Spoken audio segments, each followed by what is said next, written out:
Hey y'all, welcome back to the channel. So in today's video, we're talking about front disc brake conversions.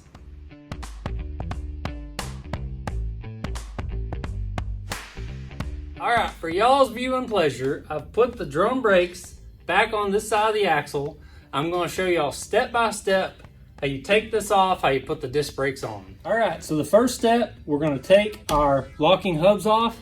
If you don't have locking hubs, you're still going to have something with the 6-bolt pattern. It's a 9/16 socket.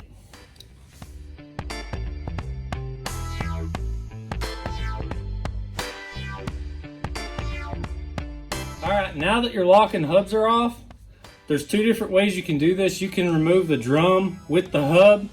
There's 3 of these little flathead screws that hold the drum to the hub. I don't have these in here, so I'm going to go ahead and pull the drum off, and then inside your hub you're going to have a nut, a washer, a nut, and another washer. I'm going to go ahead and remove those also, and that will allow us to slide this hub off. Also, for removing the nuts inside of this hub, I highly recommend you get the socket that's made for it.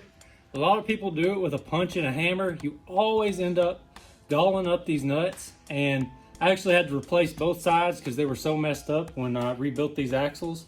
So go ahead and get you one of these, and I guarantee the first job will pay for itself.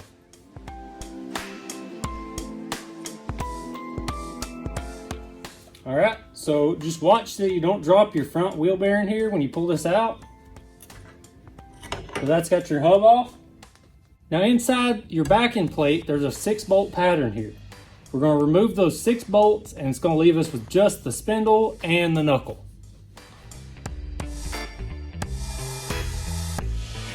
All right, so that's got those 6 bolts off.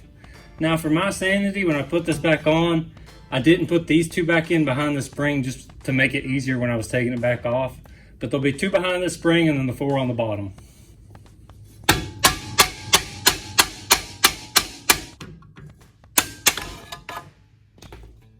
Okay, so that's as far back as we're going to go on this.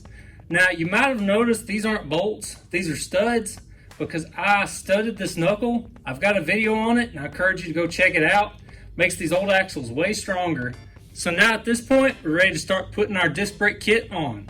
So the first step in putting this disc brake kit on is right here where our drum backing plate is. That's where our bracket from Brennan's Garage is going to go on. So we'll go ahead and put this on.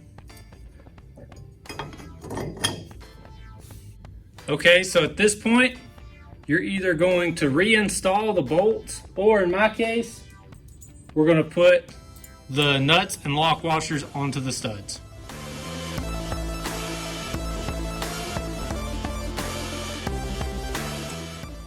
So now that we've got our caliper bracket on, we're going to put our hub back on.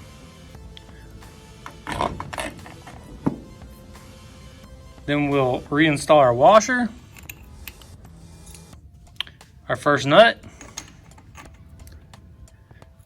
our next washer, and finally our last nut. All right, so now I can bolt my locking hub back on.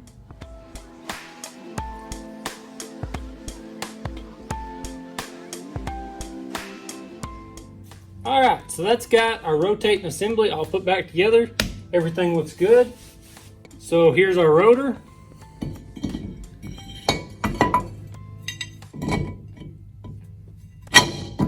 Slide that on.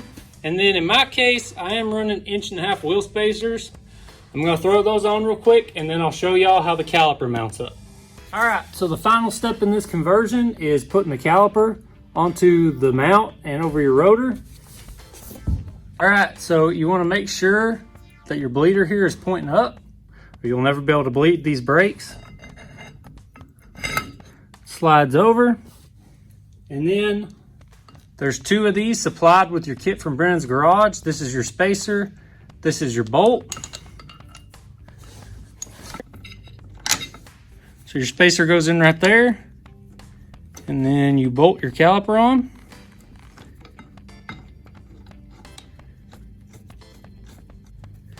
And then there's one more down at the bottom.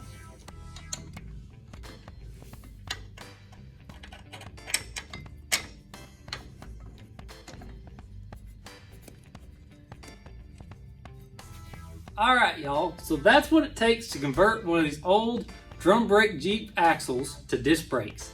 It's pretty straightforward, it's pretty easy. And while you're in there, you can go ahead and repack your wheel bearings or, do that studded knuckle kit like I was talking about. That's a really great upgrade. And I did skip torque specs, and you're gonna have to do a little bit of hardware upgrade when you do this disc brake kit. All that information is in that stud knuckle upgrade video I did. I left it out just for the sake of time.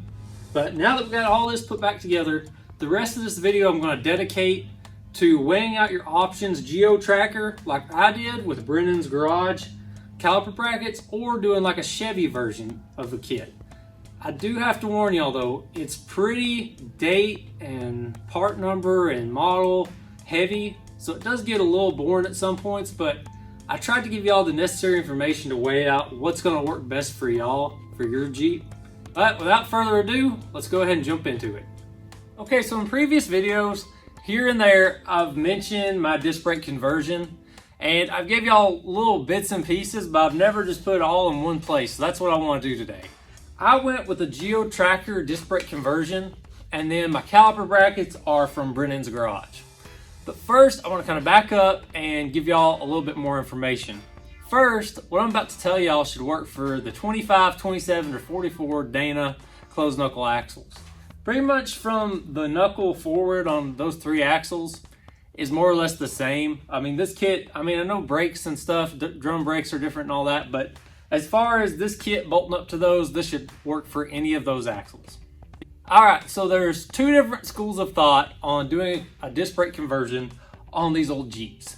The first, and probably the most common because it's been around forever, is the Chevy conversion. So you can get stuff off a half-ton Chevy pickup or even like a light-duty 3/4 ton, and it'll kind of bolt up on here. You gotta do a little modification, a little grinding, but for the most part, it's a solid kit. The direction I went though is Geo Tracker parts. So both with the Chevy and the Geo Tracker parts, there's exceptions, there's different models that still work, there's a whole list of them. But for now, let's just stick with half-ton Chevy parts and Geo Tracker parts. Okay, so starting with the Chevy conversion, the first thing you're gonna be looking for is actually the caliper mounting brackets. So that's the brackets that your caliper actually bolts to, and it sits right in front of your spindle. So it's, right here towards the back of this assembly. So the brackets you're looking for are going to be on like a 73 to 91 Chevy half-ton, 3/4 ton, and then like, some of the square body Suburbans and Blazers. Stick with the square body stuff. That's probably your safest bet. All right, calipers. So you're going to want a 71 to 78 four-wheel drive Chevy with a Dana 44 front end. That's the calipers you're looking for. Now, rotors. So you're looking for a 77 to 78 Jeep CJ rotor.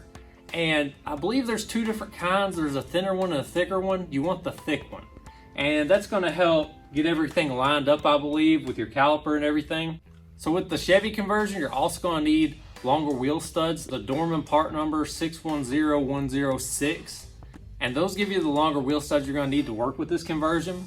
As far as brake lines, you can just stick with the stock Chevy ones if you want to. Or you can go aftermarket with like some steel braided lines or something. So there's two big issues I see with the GM conversion.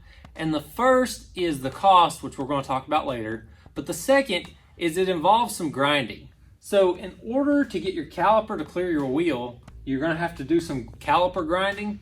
But then in order to get your bracket and everything to clear your knuckle, you're going to have to actually grind your knuckle. And I believe it's down front here, in between two of these bolt holes that holds on your wiper seal back here. You have to do some pretty decent grinding back there to make that work. So between the cost and the grinding, I just didn't want to go that route. Now let's talk about why I went Geo Tracker. Everything on here is 89 to 95 Geo Tracker parts. So the brake pads, the caliper, the rotor, that's all Geo Tracker stuff. So it's really nice to just, pick out one specific year model of something, and then I can just order all the parts for that. And, if I ever need to go get other parts, I know this is 89 to 95 Geo Tracker stuff. The Caliper brackets, that's Brennan'sGarage.com, and they're super affordable. He sends you the hardware you're gonna need and he sends some little 1/4-inch spacer to help align your caliper with your rotor. It's a nice little kit. He also sells one where you can do the front and the rear, enough brackets to do all that. The only thing on here that is not Geo Tracker is the soft brake lines, and those are 85 Honda Accord front brake lines. Now, let's talk about cost. And cost is usually what makes my decisions for me. I'm always working on a budget, and I want to do what's the best possible upgrade for the money. All right, so now that we went through both the different conversion options, I want to break down some prices for y'all. Now, the prices I got, with the exception of just a couple, are all Rock Auto prices. Now, you can hunt around and you can find, better deals here and there or whatever. Look on eBay. But I just wanted to give y'all a ballpark of how much different the prices is between these two conversions. So Brennan's Garage, his caliper mounting bracket kit is $65. That's the brackets, the spacer, and the hardware you're going to need to bolt on your calipers. Rotors, these are $13 each. Calipers. Now, this is where going to the junkyard and maybe finding some used ones will help you out. With the core charge, these are $45 a piece. I think if you find some cores, it knocks like $25 each off that price. The brake pads, $12 for both sides. And then the brake lines, those were actually just like $3 a piece or something like that on Rock Auto. So I want to be fair. I want to throw in $50 for taxes and shipping, which might be a little light, might be a little heavy. I just thought it was a good number to go with. So that brings this grand total up to $250 for this complete disc brake conversion. All right, so the cheapest I could find the caliper mounting brackets for the Chevy brake conversion was $75 a piece shipped, and that was eBay price. Obviously, there's a lot more Chevys in the junkyard than Geo Trackers, so you could go hunt down those brackets and you could probably get them for, I don't know, 20 or 30 bucks. But it's probably gonna look like this because that's what I started out doing. I thought I was gonna get a bunch of junkyard parts and do this conversion with the Chevy stuff, but believe it or not, Chevys are very prone to rusting. Okay, the calipers with the core charge for the Chevy stuff, you're looking at about $50 a piece. The 77 to 78 CJ Rotors, they're pretty affordable, about $20 a piece. Longer wheel studs on Amazon, those came in at like $20 for all 10 of them. Stock Chevy brake lines, you're looking at like $10 a piece. If you go braided steel, you're looking at like $60 a piece. All right, so that brings the grand total on the Chevy conversion to $380. That's even using the stock Chevy brake lines, not the braided steel like I talked about. And like I said, either way, you could cut some cost if you had something for those core charges. At the end of the day, you're looking at a $130 difference between the Chevy conversion and this conversion. A couple of other things I want to mention while I'm talking about these conversions. Either way, you're not going to be able to run your stock 15s without at least using some wheel spacers. I'm running 1.5" aluminum wheel spacers right now to help clear these calipers. So down in the description, I'm going to try and put together a good part list number for y'all so y'all can go right there and pick out what y'all want to do and which direction you want to go. If y'all have any questions or concerns, feel free to comment down below or hit me up at my Instagram, 7bar Salvage, and I'd be happy to help y'all out. I appreciate y'all checking out this week's video. I hope you enjoyed it, and I'll see y'all next time.